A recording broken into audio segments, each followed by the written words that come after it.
Ladies and gentlemen, welcome back to the Witchbrook Oracle, your go-to source for everything in the world of Witchbrook. Thank you all so much for tuning into this video. I'm very excited to jump into issue number 3 of the Witchbrook Oracle and hopefully get some inside looks at some of the events, some of the characters, and some of what we can expect to see in either the classroom, within Mossport, and everything in between. I've really enjoyed these article read-throughs, and they've been a great opportunity for me to learn a little bit more about this game, to help build excitement for this game that I'm so excited about, and I know you are as well.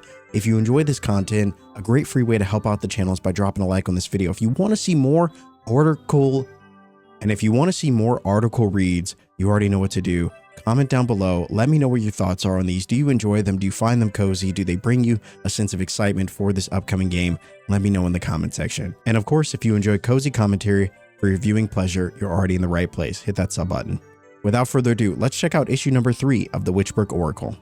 All right, issue number 3, the 21st of spring, civic witchcraft, helping your community. Oh, I'm very excited. Hopefully this is where we learned a little bit more about the magic of Witchbrook, no pun intended. This article is by Eli Ivers and starts, so you've waved your wand, sat through a few classes, maybe even started feeling like a proper witch. Now comes the next part of your magical education, civic witchcraft. If you haven't started yours yet, that's all right. It's not a race, and it certainly isn't about being perfect, but it is part of the adventure. Civic witchcraft is how we take all of our spells and lessons and actually do something with them. It's about looking around and thinking, what can I do to make things better? And then actually doing it. However weird, small, or wonderful it might be, it's as simple as that. As a great example, take my coven mate, Hano Sato. She works part-time at Calico, that pastel dream of a clothing shop right in the heart of Mossport's boardwalk. The shop is packed with all the big brands, but it's Hana who transforms it into something special. The mannequins in the window, the head-to-toe looks that feel like they were meant just for you, all her. All right, so now we're learning a little bit about some of the other characters. We're learning a little bit about a character, Hano Sato, and the fact that she's a coven mate. And we talked about this when we learned a little bit more about this in issue 2, when we learned about, and it was slightly teased that covens are going to be a part of this game. And I kind of related them akin to the likes of houses in Harry Potter, and the fact that you can choose a house, whether it's Hufflepuff or Gryffindor or whatever. It seems like something like that could be in this game, and that sounds very exciting. And I wonder how that's going to work. Is it something that we're actually going to pick based on our personality type, based on maybe certain attributes and skills that they may, kind of excel in that other houses don't? I wonder how that's going to be chosen, or if it's going to be chosen for us, and potentially covens are going to be something that are picked for us based on a series of questions that we answer in the game, based on how we choose, or based how we decide on a specific scenario. I'm very interested to learn a little bit more about that and how that would play into the role of Witchbrook. And I guess that brings a little bit of light to this actual cover story image that we get, which is Calico, the clothing shop. And if there's one thing that gets me excited about any game, it's the idea of clothing options, fashion. I really enjoy dressing up my character, making them look their absolute best. And I always say, in just about every game that has a fashion sense, or clothing options or stats, whatever, I always say fashion is the true end game. So I'm really excited about this. I really think this is going to add a lot of variety and personality to the game. We'll be able to, create individual characters that I think represent us in the best way possible. And I think that's super fun. The article continues on by stating, right when someone walks in and says, sorry, I don't really look good in anything. I light up like a firework, she told me, flipping her pink ponytail over her shoulder while hanging cardigans. That's my moment. I grabbed the flowiest shirt you've ever seen and the world's happiest pair of shoes, and suddenly they're looking in the mirror like they've just remembered who they are. I might burst from how happy it makes me. Easy, and it takes all kinds. Some students deliver letters for the postal office, dodging seagulls and navigating Mossport's winding streets. Others sweep up after weekend foot traffic, or fix leaky water fountains before anyone realizes they've gone wonky. Some sell homemade goods at the Sunday market. There's a jam stall that's particularly popular. Others simply take time to talk to the people they cross paths with, suddenly becoming a steady, recognizable presence in town. And this likely affirms everything that we thought we were going to be participating in. And we talked about this in issue 2, ways in which we can make money, ways in which we can make a profit. And I don't know what that profit would be used for, whether it's, spending, that money on items at Calico, or it's, you know, investing in our farm, if that's a sort of thing. I don't know if farming is a mechanic, you know, necessarily heavy in this game, but obviously you've got to make money to spend money. The question is, what exactly will we be spending that money on? Shops to, or trips to Dobros, or something in between? No idea. But we did make the guess that we were going to be able to deliver messages using our broomstick and be able to go to different places and drop off letters. But I you know, something that I mentioned was that I feel like that could get really old really fast. And so it is really cool that that's just going to be one of the things that we could do. We could actually do community service and actually be sweeping up the streets. We could actually be participating in the Sunday market, which might come in handy if there is farming aspects. You can actually be creating things like jams and things that we could take to the Sunday market, then you sell them and make more money to then, you know, spend a calico. But reading this third issue and all that we've seen so far basically affirms that everything that we're reading potentially, and I don't want to, you know, I don't want to put the cart before the horse, but it potentially feels like the things that we're reading are going to be mechanics, story, narrative driven, you know, moments in the game. And in the last episode, we talked about the Tulip Festival and how that was potentially going to be a thing. And now this seemingly confirms that everything that we've been reading is kind of giving us tips into all the things that we're going to be able to participate in when it comes to Witchbrook. And that is very exciting. I don't know about you, but I love the idea of participating in a Sunday market. That sounds really fun. I think the post office, you know, if it's varied enough and it's not the same thing every time, I think that could be a really fun mechanic and something gameplay wise for us to do. And maybe just an opportunity to explore the town and go around and talk to different folks. And I think that's going to be really cool too. You know, like they said, becoming a recognizable presence in town is kind of the name of the game. And I think that's going to be really cool to continue to build the relationships with the people in town. Maybe you're walking around and people are actually waving to you, saying hi to you. They know you by your name. That could be really interesting. And again, just these little things that we're learning about are potentially opportunities in which we're going to be able to make a name for ourselves, really invest ourselves in this world. And I can't wait to see how that all continues to evolve over the course of us playing and through the seasons. The article finishes by stating delightful. So what about you? Already found your thing? Brilliant. Still figuring it out? Even better.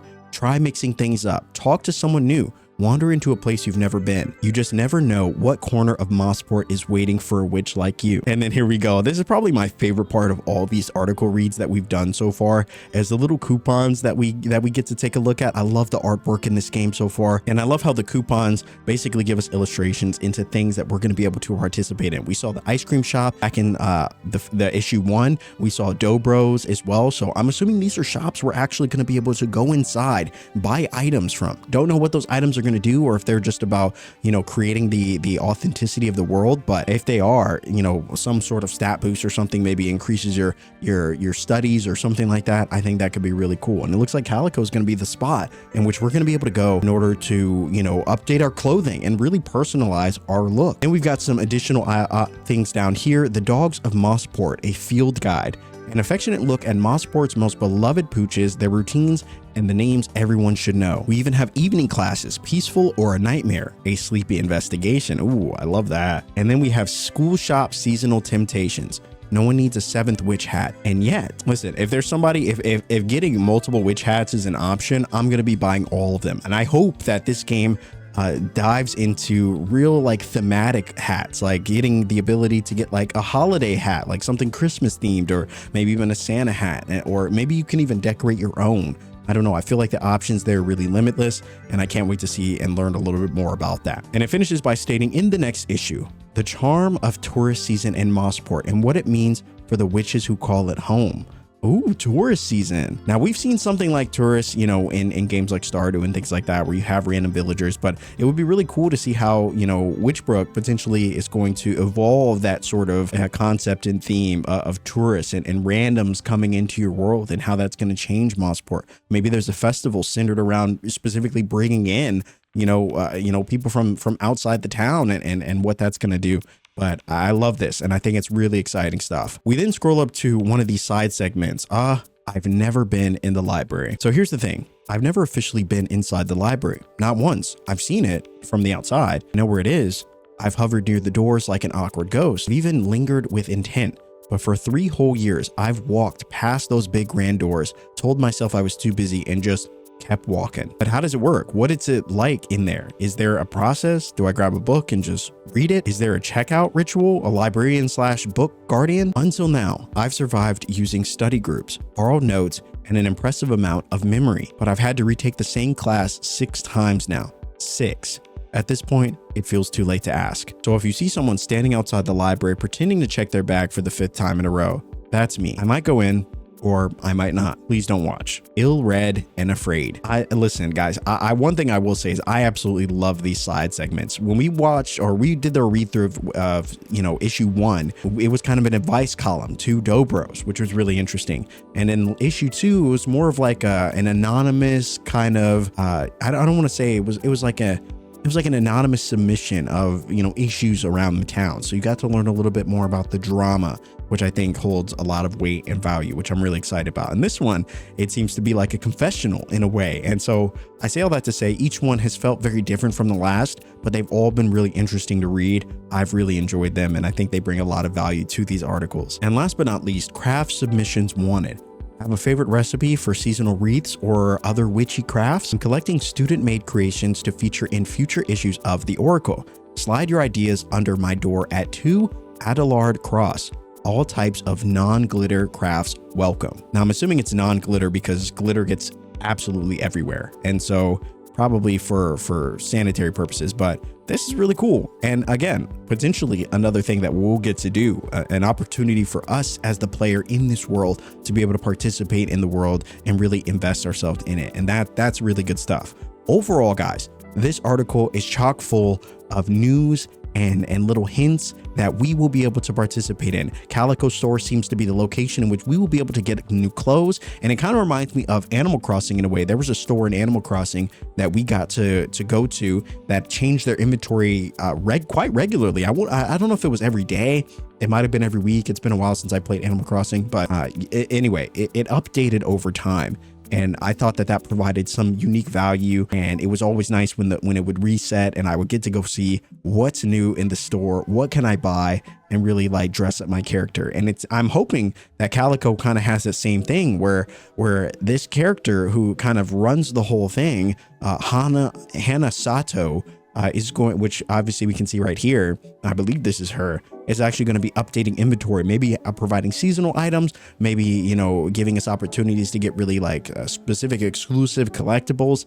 I have no idea, but all I know is that I was hoping that there would be a shop in which we could get clothes and we could change up our character's look, and it seems like Calico is going to be that shop. In addition to that, we learn about potential events that we're going to be able to participate in. We learn a little bit more about the world, a little bit more about the characters. We get the most adorable coupon to the Calico Store, and we learn a little bit more about some of the other, interesting aspects of the world of Witchbrook. And I'm excited about next week, where we learn a little bit more about tourist and all that. But I will say, I've said this before, and I think it bears repeating, that these articles, these Witchbrook Oracles, are a really great way in which we can continue to learn more about the game, learn more about the characters, and I'm absolutely here for it. I've really enjoyed reading through these with you guys, learning a little bit more about the story in the game and the world, dissecting these little bits that I think are gonna come back to us later on when the game actually releases. And I think it's gonna be the cozy game